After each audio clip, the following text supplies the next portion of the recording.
Doctor साहब अस्सलाम वालेकुम। जी वालेकुम सलाम। अच्छा डॉक्टर साहब, ये बताइएगा कि पाकिस्तान के field marshal general Asim Munir साहब का दौरा अमेरिका जो है बड़ी खुसूसी अहमियत का हामिल बन चुका है, और बहुत कलील मुद्दत में उनका ये दूसरा दौरा है। ये क्या वजह है कि पाकिस्तान अमेरिका की गुड बुक में कैसे चला गया, और साथ ही इसका भी तज्जिया कीजिएगा कि इंडिया जो है उसके खिलाफ इतनी नफरत क्यों है। थैंक यू वेरी मच जी। मैं इसके लिए थोड़ा सा प्रियम्बल यानी मैं जी तमहीद आपके सामने अर्ज करता हूँ। जी हमारी दोस्ती और या दुश्मनी का तो मामला नहीं है। जी। मामला ये है कि अमेरिका का ट्रेड वॉर चल रहा था और आपने देखा कि चाइना के ऊपर इनिशियली जो है वो 200 से 250% तक जो है ट्रेड हम्म टैरिफ तक गया और हम्म फिर मामला जो है वो सुकड़ता हुआ 30% पर आ गया। हम्म और ये मैं आपके चैनल पे खबर दे रहा हूँ कि अनकरीब जो है वो आप देखेंगे कि चाइना के साथ ताल्लुकात जो है वो पाकिस्तान की वजह से बेहतर हो जाएंगे। इसकी वजूहत मैं बाद में अर्ज करता हूँ। ठीक है। हुआ ये कि इंडिया जो है वो विश्व गुरु बन रहा था हम्म और मोदी साहब का जो मुदेवता आरएसएस और उनकी जो रजियत पसंद जो सोच है उसने इनको बर्बाद कर दिया। और जयशंकर और जो खास तौर पे जो अजीत देवल है, हम्म ये बेसिकली ये ट्रोयो जो है इसने ये प्लान किया और एक किस्म का आप यूं समझ लें कि सऊदीया के थ्रू भी लिया और उससे पहले भी वो 100 बिलियन डॉलर ट्रेड के नाम पर सुपारी ली हम्म चाइना को कंटेन करने के लिए। चाइना के जो माशी अरूज को देखते हुए बेल्ट एंड रोड इनिशिएटिव के खिलाफ जी। एक मामला था जो उभरा। हम्म अच्छा, अब वो बेसिकली क्वाड्स को भी वो कर रहे थे, आईमैक को भी बना रहे थे और ईस्टर्न रूट की उन्होंने जिम्मेदारी ली और ये वो काम किया। यानी भारत के पास ना इंफ्रास्ट्रक्चर था, भारत की ना मैशत इस काबिल थी, ना वो इस मामले में आ सकते थे कि वो चाइना का मुकाबला करें। जी। बट उन्होंने चाइना को कंटेन करने के लिए एक किस्म की, अगर मैं सादा स्लैंग लैंग्वेज बोलूं यानी सादा जुबान में, कि उन्होंने चाइना की सुपारी ली। जी। मोदी एक ऐसा हत्यारा है हम्म जिसने चाइना की सुपारी ली। हम्म जब चाइना की सुपारी ली और उसके बाद वो मामला नहीं कर सका और ये एक अरेंजमेंट के तहत जो है उसने वो मामला किया, और उसके नतीजे के अंदर आपने देखा कि जो ड्रोन्स आए वो किस तरीके थे। और फिर उसके बाद एरियल मामला शुरू हुए, एरियल डिफेंस के। वहां पे ये 6 और 7 की बहस तो है नहीं, एक्चुअली ये 7 थे जो कि गिराए, लेकिन उन्होंने 6 पर मान लिया तो हमने बात तय कर दी। जी। अच्छा, तय तय ये हुई, उससे पूरी दुनिया के अंदर आप देखें कि फ्रेंच जो मार्केट है उसके अंदर जो वॉर एंड आर्सेनल है वो 33% है जी। और अमेरिका का जो है पूरा जंगी साजो सामान वो 47% है।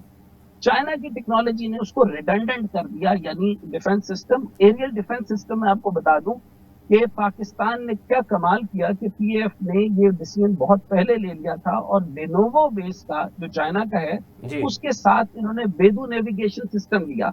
यानी ठीक। जीपीएस से अगर सिस्टम हो तो सारी इंफॉर्मेशन जाती है आपके अमेरिका के पास। ठीक। चुनाचे ये सारा का सारा मामला चला गया और आपने देखा कि हमने एक्चुअली 27 जहाजों को लॉक कर दिया था, जैम हम्म कर दिया था, हम्म लेकिन उनमें से सिर्फ 6 को हिट किया गया, वो भी जिन्होंने हिट पहले किया था उनको जो है वो डिस्टर्ब करके, इंटरसेप्ट करके हमने उनको उड़ा दिया। जी। अब इससे पूरी दुनिया के अंदर आप एक मिडिल रेंज कुवत हैं। अमेरिका को आपकी जरूरत है, आपको अमेरिका की जरूरत नहीं। इस मामले ने इंडिया को बर्बाद कर दिया। अब आपने देखा कि टैरिफ 50% इन टोटल, 25% वो है और ब्रिक्स में शामिल होने की सजा उसको 10% और मिलनी है। इन टोटल 50% ये लग गया। और अगर मैं आपको जो है वो ब्रेक डाउन छोटा छोटा कर दूं कि फार्मास्यूटिकल के अंदर 200% तो वो लगाया, जी। अब वो 250% पे चला गया। इसी तरीके से बाकी परसेंटेज 67%, किसी में 87%, किसी पे 57% का जो है वो ट्रेड टैरिफ है। इस तरीके से अगर आप तकरीबन 18 माह का वेट करें और उसके अंदर आपको जो है उनका रिजर्व आपको तकरीबन सिर्फ $300 बिलियन पे नजर आएगा, जो कि 600 बिलियन, $650 बिलियन का था। अच्छा, अब जो आपका असल सवाल है, अब मोदी हर तरफ से फंस गया। रशिया से आप वो तेल नहीं ले सकता पूरी दुनिया के अंदर। जब उसने कहा कि हम तीसरे और चौथे नंबर की बड़ी मईशत बन गए हैं, जी। वो मईशत नहीं बनना था, वो पिम्प इकोनॉमी, मुझे कहने दीजिए ये लफ्ज गंदा है, लेकिन वो एक पिम्प इकोनॉमी के जरिए जो है वो तेल वहां से लेकर यूरोप को बेचता था। और ठीक। जो है वो अमेरिका का इल्जाम था कि यूक्रेन की जंग को जो है वो लंबा करने में सिर्फ इंडिया ही का हाथ है। हम्म असल मामला ये है कि उसने इंडिया को डिच किया, उसको धोखा दिया, उनके साथ बेईमानी की, उसकी सजा अब ये मिल रही है कि पाकिस्तान को एज अ मिडिल रेंज कुव्वत तो कामयाबी मिली।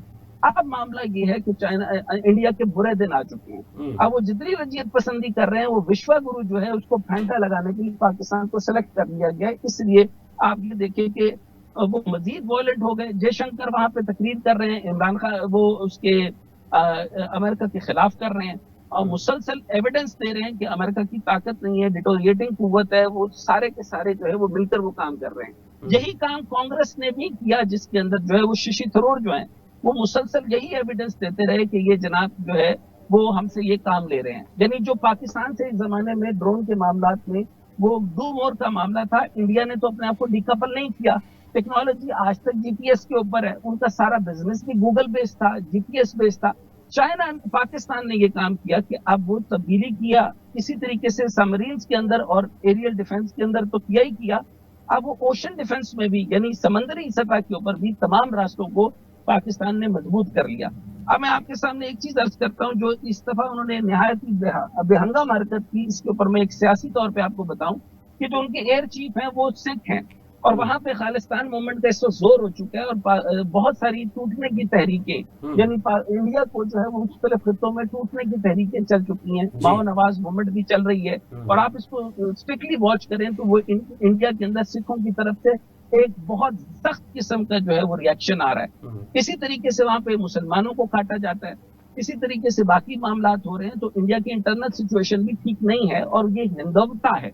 और ये भी काम करते रहे कि उन्होंने कन्वर्जेंस शुरू कर दिया ईसाइयों की, सिखों की, जैन्स की, ये सारे मजाहिब को कन्वर्ट करके हिंदू और हिंदू भी दलित जात की बनाने की कोशिश कर रही है।